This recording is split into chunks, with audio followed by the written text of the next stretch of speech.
Vyhľadstvu vo výstavnej sieni Vyhľadského svetového strediska.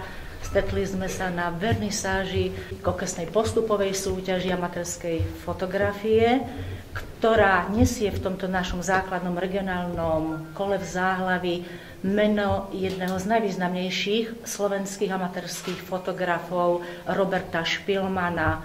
Minulý rok sme si pripomenuli jeho nedožité 100. výročie narodenia. Rodák z Brna, ale od roku 1944 sa natrvalo usadil v Humennom. Tu pôsobil predovšetkým ako statik v štátnom podniku Chemkostav Humene, ale fotografia bola pre ňoho celoživotným záujmom a tu žil, vytváral a spoluvytváral rôzne fotografické aktivity a s mnohými svojimi skúsenostiami sa veľmi rád podielal s ostatnými. Keď v roku 2006 zomrel vo veku 93 rokov, ešte musím tak povedať, že ešte 3 dni pred smrťou ešte bol v cukrárni s fotografmi, tak skutočne celý svoj život sa venoval fotografii. Po jeho smrti sme požiadali rodinu, či môžeme naše základné postupové kolo regionálnej súťaže nazvať práve jeho menom. Dnes, keď konštatujeme, že v aktuálnom ročníku, aj to 42. ročník celoslovenskej súťaže a v jej poradí to základné kolo, že posolstvo, ktoré svojou tvorbou, životom niesol Robert Špilman, že sa naplnilo. Minimálne v tom, že tohtoročná kolekcia snáď prvýkrát vo svojej tej 39-ročnej histórii, lebo Humenné nastúpilo na regionálne súťaže pred 39 rokmi, sa prvýkrát preklenula tá hranica autorov, mladých autorov, detí a mládeže. Prakticky je väčšina zastúpená v regionálnej súťaži a tu možno hovoriť, že ide aj o takú generačnú výmenu. Súťaže amatérskej fotografickej tvorby majú predovšetkým za cieľ vyhľadávať nových tvorcov, vytvárať im priestor na realizáciu ich tvorivých záujmov a tiež tie najlepšie výsledky ako prezentovať na výstavách. Súťaž je jedna záležitosť, konáme v rámci celoročnej činnosti Vyhľadského svetového strediska aj aktivity iného charakteru, či sú to už fotografické workshopy, samostatné alebo kolektívne výstavy, medzinárodná spolupráca. Aktuálny ročník, ktorý je zastúpený 42 autormi s 262 fotografiami, teda v tom základnom hodnotiacom kole hodnotila odborná porota v zložení inžinier Igor Šinko, predseda poroty, fotografický lektor, porodca rôznych súťaží, teda rôznych stupňov súťaží. Igor je tu. Druhým členom poroty bola magistra umenia Zora Varcholová, grafická dizajnérka, interiérová dizajnérka, maliarka. Zorka je tu? Asi nie. A tretím členom poroty bol doktor Filip Harčárik, súčasný predseda fotoklubu Reflex pri Vyhľadskom svetovom stredisku v Humennom, dlhoročný a veľmi fotograficky aktívny autor. V podstate trošku môžeme to zhodnotiť aj z hľadiska predchádzajúcich ročníkov, nakoľko som sa zúčastnil aj predtým porôd. Dá sa povedať, že príjemným prekvapením bol zvýšený počet účastníkov, hlavne v tej kategórii do 16 rokov. Trošku sklamaním bola účasť v kategórii od 16 do 21 rokov, čo sa týka počtu účastníkov. Zase príjemným prekvapením bola kategória od 16 do 21 v tom, že tam bolo pomerne veľké zastúpenie a hlavne zastúpenie jedným autorom pomerne viacerými cyklami alebo sériami fotografií, kde v tých ostatných kategóriách práve tento spôsob tvorby trošku chýbal, alebo nie je natoľko prezentovaný a v obľúbe asi u autorov ako práve u týchto mladých. Čo sa týka kvalitatívnych postupov, je vidieť z roka na rok, že tá základná úroveň fotografií je z roka na rok lepšia. Hlavne čo sa týka tej kategórii do 16 rokov, tak tam skutočne nebolo čo vyčítať a dá sa povedať, že mnohí autori by sa nestratili ani medzi tými staršími. V kategórii nad 21 rokov, tak tam je tá škála pomerne široká a dá sa povedať, boli tam už viacroční účastníci, objavujú sa tam aj sem tam nejaké novšie mená zastúpené. Veľkým potešením je skutočne ten prístup tých mladých a aj počtom a verím, že v ďalších rokoch posilnia aj tie ďalšie kategórie vyššie a že bude to vidieť na ďalšom raste humenskej alebo regiónu humenné na počte a kvalite autorov nielen na regionálnej súťaži, ale verím, že aj na vyšších súťažiach.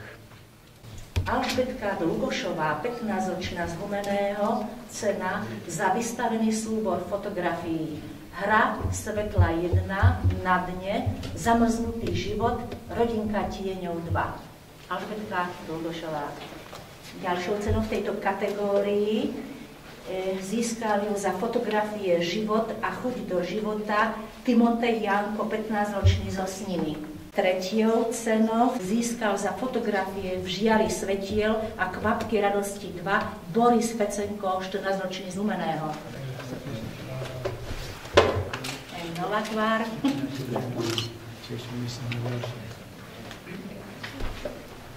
V tejto kategórii udelila porota Čestné uznania Timeji Marinčákovej, 14-ročnej z Humenného, za fotografie bez názvu 1-2.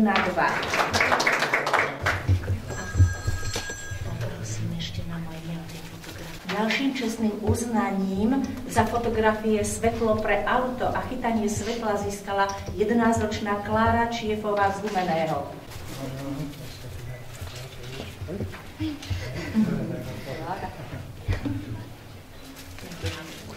No a čestné uznanie získala aj za cyklus hmyzácií 1-3 Miloslava Tuptová, 15-ročná z Humenného. Tak to bola kategória farebnej fotografie autorov do 16 rokov a v tej istej kategórii, ale čierno-bielej fotografii, získal cenu Peter Polanský, 14 rokov z Humenného, za fotografiu Zasnená. Táto fotografia.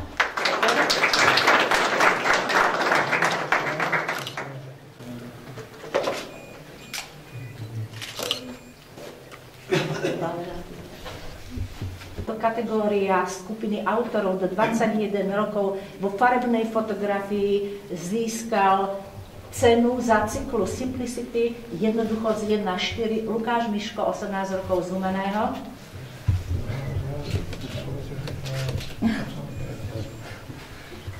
Lukáš bol úspešný minulý rok na krajskej, celoslovenskej i medzinárodnej výstave.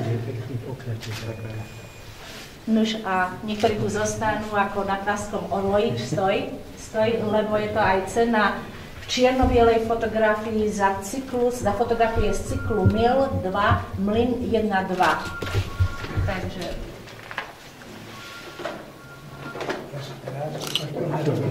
Nie, už nedostanú. Takto sme zľahka prešli do kategórie autorov nad 21 rokov, farebná fotografia a tu získal ceny Jozef Lavruský za fotografie Stredovek a súčasnosť, Pohľad z môjho okna, Zelenočierna nálada, Podvečer na Laborci, Šajská krajina 2, Doba plastová, čiže cyklus fotografií, ale každá je vlastne solo, ale súbor. Takže Jožko, máš. A buď taký dobrý, tiež tu zostaň, lebo osvetové stredisko druhú cenu, teda v poradí, získal, môžeš zobrať? Získal za fotografiu 5. miesto Peter Lavruský z Humenného, tretiu cenu v tejto kategórii teda cenu v poradí, získal za vystavený súbor Chodníkom do pralesa, Narodený zo smrti a Keď nebo zaspáva, nový autor Andrej Škuba, 53 rokov z Humenného. Takže, keďže je v Južnej Amerike, tak musím pani manželka odovzdá ocenenie. Ďakujem pekne. Ďakujem. Čestné uznania v tejto kategórii získali Peter Bodor za fotografiu Spomínanie,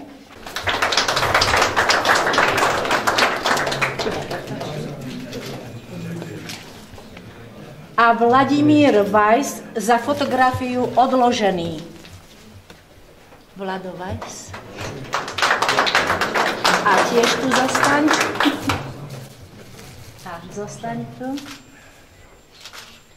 To bola kategória autorov nad 21 rokov, farebná fotografia, a v tejto vekovej kategórii, ale v čierno-bielej fotografii, získali ceny Vladimír Weiss za cyklus fotografií Gazda 1 a 4 a Fotograf.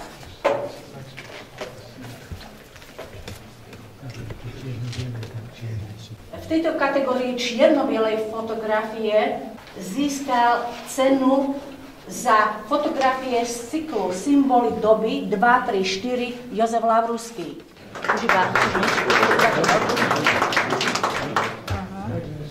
Áno.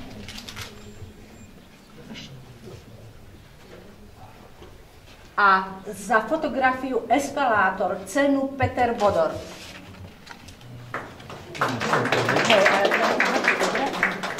Peter Bodor.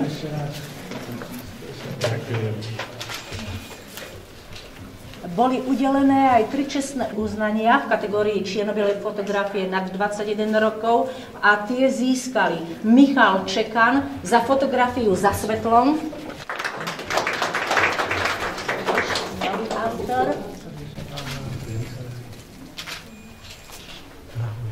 za fotografiu Večerná modlitba Peter Lavruský a za fotografiu 13 Jozef Feigl.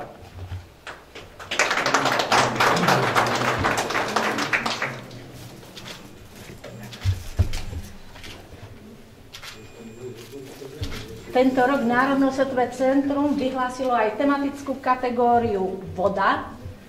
Tá je cez všetky vekové kategórie. Porota rozhodla udeliť cenu Jozefovi Lavruskému za fotografie 3 koruny a Invázia. Takže Jozef Lavruský, cena.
Dá sa to popýtať, že